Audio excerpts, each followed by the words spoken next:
Hi friends, welcome to my YouTube channel. నేను మీ మైరా. అదే నీవు అదే నేను పార్ట్ 68.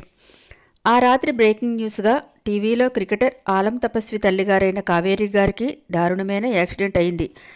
అనిరుద్ అనే సెక్యూరిటీ ఆఫీసర్కి తీవ్ర గాయాలతో పరిస్థితి విషమం. ఇది యాక్సిడెంటా లేదా కావాలని ఎవరైనా చేసినదా అని పోలీసులు ఎంక్వైరీ చేస్తున్నారు అని ప్రతి ఛానల్లో న్యూస్ బులెటిన్ రిలీజ్ అవుతోంది. తెల్లవారి న్యూస్ పేపర్స్లో కూడా ఫ్రంట్ పేజీలో ఇదే న్యూస్. నైట్ షిఫ్ట్ చేసి ఇంటికి వెళ్ళిపోవాలని అనుకుంటున్న పర్ణిక దగ్గరికి కంగారుగా వచ్చింది మరియా. డాక్టర్, ఈ న్యూస్ విన్నారా అని పేపర్ చూపించింది. పక్కనే ఉన్న టీవీ కూడా ఆన్ చేసింది. కారు పూర్తిగా తిరగబడిపోవడంతో అనిరుద్ గారు ఫ్రంట్ సీట్లో ఉండటం, ఎయిర్ బెలూన్స్ రిలీజ్ అయిన స్టీరింగ్ వీల్కి మధ్య బాగా ఇరుక్కుపోయారు. కాళ్ళు చేతులు ఫ్రాక్చర్. ఏదైనా మిరాకిల్ జరగాలి తప్ప అతని విషయంలో అయితే నో ఛాన్స్ అని డాక్టర్ చెప్తున్నారు. పేషెంట్స్ని కదపకుండా బయట నుంచి స్పెషలిస్ట్ ఎవరైనా తీసుకురావాల్సి వస్తే లేట్ చేయొద్దు డాక్టర్, ఖర్చు కోసం వెనకాడొద్దు అన్నాడు గోవర్ధన్. తప్పకుండా సార్, ఆ మాట మీరు మాకు చెప్పాలా? డాక్టర్సు దేవుడితో సమానమే గాని దేవుళ్ళం కాదని ఒక్కొక్కసారి మాకు మేము ఇలా చెప్పుకోవాల్సి వస్తుంది. ఇలాంటి క్రిటికల్ కేసులు చూసినప్పుడు మాకు అలా అనిపిస్తుంది. మా ప్రయత్నం తప్పకుండా చేస్తాం సార్ అన్నాడు డాక్టర్ గోవర్ధన్తో. ఎప్పుడైతే అభి ఈ పని చేశాడని డౌట్ వచ్చిందో ఇక లేట్ చేయకుండా గోవర్ధన్ దగ్గరుండి ప్రైవేట్ సెక్యూరిటీని ఏర్పాటు చేశాడు. హాస్పిటల్లో ట్రీట్మెంట్ జరుగుతున్న వింగ్ మొత్తానికి ఎవ్వరూ లోపలికి రాకుండా వచ్చే ప్రతి డాక్టర్ తనకు రిపోర్ట్ చేయాలని, తనని దాటే లోపలికి వెళ్లాలని ఖచ్చితంగా జాగ్రత్తలు తీసుకున్నాడు. ఆ అర్ధరాత్రి టీవీలో స్పెషల్ బులెటిన్ విడుదలైంది. క్రికెటర్ ఆలం తపస్వి తల్లిగారైన కావేరి గారికి యాక్సిడెంట్ అయిందని, పరిస్థితి విషమంగా ఉందని, హాస్పిటల్లో ఉన్నారని, కనీసం నెంబర్ ప్లేట్ కూడా లేని ట్రక్ అనిరుద్ కారుని బలంగా ఢీకొట్టడంతో ఈ ప్రమాదం జరిగిందని చూసిన వారు ఇన్ఫర్మేషన్ ఇవ్వడంతో పోలీసులు ట్రక్ ఎవరిదో వెతుక్కునే పనిలో పడ్డారు. అనిరుద్ పరిస్థితి పూర్తిగా చెప్పలేమని, ఆలం తపస్వి తల్లిగారికి మాత్రం 24 గంటలు గడిస్తే గానీ ఏ విషయం చెప్పలేమని డాక్టర్లు తేల్చేశారు. ఆలం తపస్వికి తల్లి మాత్రమే ఉంది. ఇప్పుడు ఆ తల్లి పరిస్థితి విషమంగా ఉందంటే పాపం ఆ కొడుకు పరిస్థితి ఏంటో.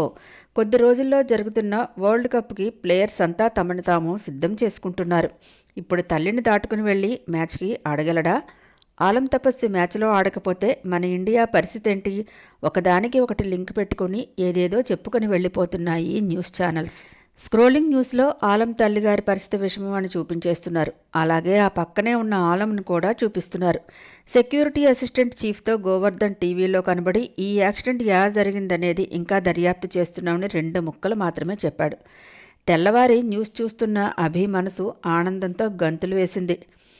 బాగా ఎంజాయ్ చేయాలని ఉందిరా రంజీ, ఈరోజే పెళ్ళి, ఏం చేస్తాం అని చక్కగా పెళ్లి కొడుకులా తయారై పెళ్లి మంటపానికి వెళ్ళడానికి కారులో కూర్చున్నాడు అభి. రేపు ఒక బొకే తెప్పిస్తా అన్నయ్య, పట్టుకుని హాస్పిటల్కి వెళ్ళి ఏమీ తెలియనట్టు వాడి అమ్మని విష్ చేసి వచ్చాయి. ఆ బొకే 2 విధాలుగా ఉపయోగపడుతుందేమో. అది పోయిందనుకో సంతాపానికి పనికొస్తుంది, పోలేదనుకో విష్ యూ స్పీడీ రికవరీ అని చెప్పి వచ్చేశాయి. నిన్ను చూడగానే వాడికి ఎక్కడో టచ్ అవుతుంది. అబ్బా, ఆ సీన్ చూడాల్సిందే కానీ చెప్పటానికి లేదు అన్నాడు పక్కనే కూర్చున్న రంజిత్. ఇద్దరూ ఆలంని తలుచుకొని నవ్వుకున్నారు. తెల్లవారి న్యూస్ పేపర్స్లో ఫ్రంట్ పేజీలో ఇదే న్యూస్ విన్నారా అంటూ పేపర్ చూపించి పక్కనే ఉన్న టీవీ ఆన్ చేసిన మరియాను చూసి, ఏంటి ఇంత అర్జెంట్ న్యూస్ మరియా అని పేపర్ అందుకుంది. పేపర్ న్యూస్ చూస్తున్న పర్ణికకి కాళ్ల కింద భూమి కదిలినట్టు అనిపించి తూలి పడబోయింది.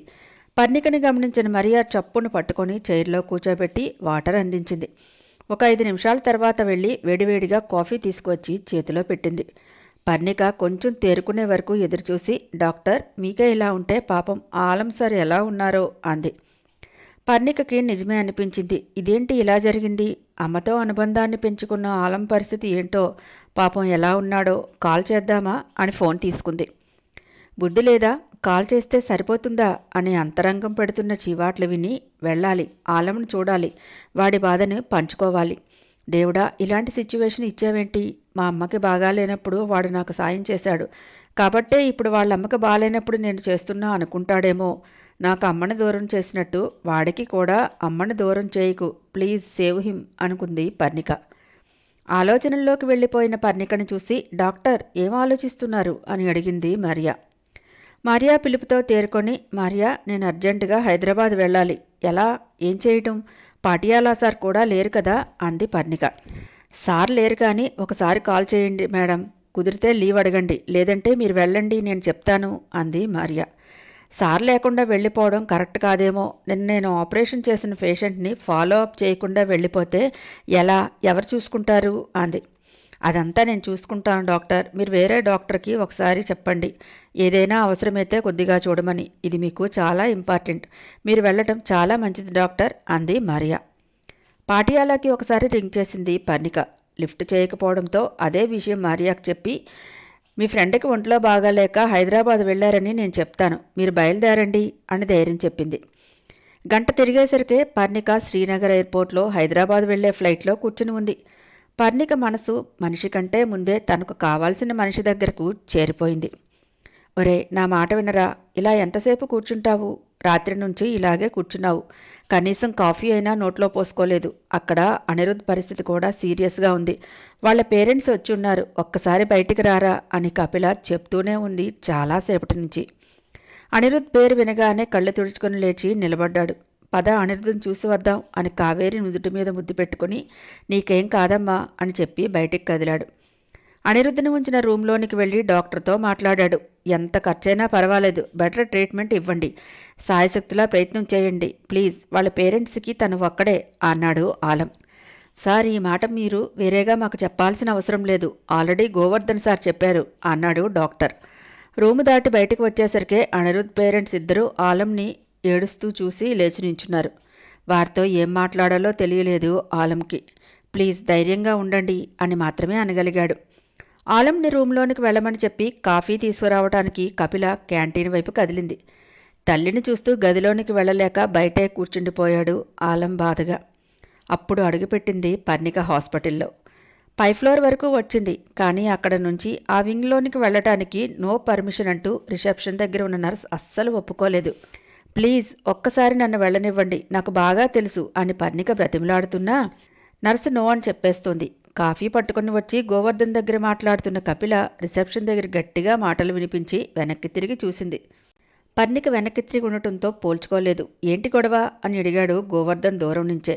సార్, ఈవిడ కావేరీ గారిని చూడాలని అడుగుతున్నారు, నో అని చెప్తున్నా వినిపించుకోవడం లేదు అంది నర్స్.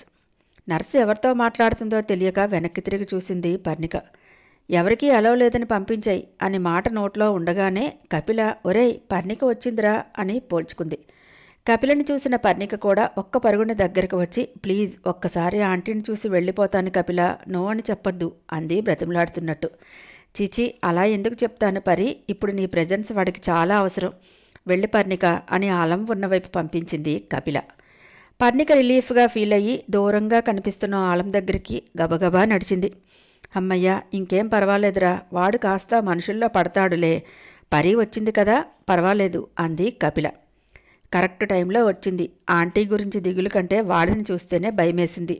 డాక్టర్ కూడా మంచి వార్త చెప్తే బావుండును అన్నాడు గోవర్ధన్. ఐ హోప్ సో, నాకెందుకో డాక్టర్ మంచి వార్తే చెప్తాడని అనిపిస్తుందిరా అంది కపిల కూడా. కళ్ళు మూసుకొని వెనక్కి వాలి ఉన్న ఆలంని ఎలా పలకరించాలో తెలియక దగ్గరగా వెళ్ళి నించుంది. ఎదురుగా ఐసీయూలో ఉన్న కావేరిని అద్దాల్లో నుంచే చూసింది. ఫుల్ ఎక్విప్మెంట్తో బెడ్ మీద ఉన్న కావేరిని చూసి, మీ అబ్బాయి మీకోసం ఎదురు చూస్తున్నాడాంటీ, ప్లీజ్ తొందరగా లేవండి అని వేడుకుంది. వెనక్కి తిరిగి వచ్చి ఆలం దగ్గరగా నించుంది. అలసినట్టు ఉన్న మొహం, చెదిరిన జుట్టు, నలిగిన బట్టలు, బాగా ఏడ్చినట్టుగా కనురెప్పలు పొంగి ఉన్నాయి. ఎప్పుడూ నీట్ అండ్ క్లీన్గా కనిపించే ఆలంని అలా చూస్తూ ఉండలేకపోయింది. భయం కూడా వేసింది. అమ్మ నన్ను తపస్వి అని పిలుస్తుంది అన్న ఆలం మాటలు గుర్తు చేసుకుని చనువుగా తపస్వి అని మెత్తగా భుజం మీద చేయి వేసి పిలిచింది. అచ్చంగా అమ్మ పిలిచినట్టే అనిపించింది ఆలంకి. భారంగా కళ్ళు విప్పి చూశాడు. ఎదురుగా ఉన్న పర్ణికని చూడగానే కదిలిపోయాడు ఆలం. హాయ్ ఫ్రెండ్స్, నా ఛానల్ నచ్చితే కనుక లైక్ చేయటం, షేర్ చేయటం, సబ్స్క్రైబ్ చేసుకోవటం మర్చిపోకండి. పక్కనే ఉన్న బెల్ ఐకాన్ని ప్రెస్ చేయండి. నెక్స్ట్ అప్డేట్ కోసం వెయిట్ చేస్తూ ఉండండి.